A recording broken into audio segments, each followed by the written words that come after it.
அடிங்க விளையாட்டு. தலைக்கு அடிப்பாரு, தலைக்கு மட்டும் அடிங்க.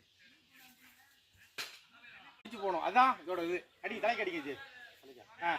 தலை அடிச்சாரா? இப்போ அவர் கண்டிப்பாக அடி விடும். எப்படி அடி விடும்னா இப்படி அடி விடும்.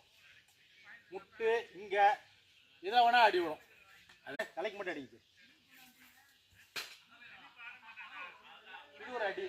அடிச்சாருன்னா எவன் அடிக்கானோ அவனுக்கு ஆப்பு இருக்குன்னு அர்த்தம். எவன் இறங்கி வரான் சிலம்பத்தில், அவன் இறங்கிட்டான்னா அவனுக்கு ஃபுல்லாக அவனுக்கு அடி இருக்கு. இல்லாட்டா அவன் தப்பிச்சு போகணும், அதான் இதோட இது. அடி, தலைக்கு அடிங்க.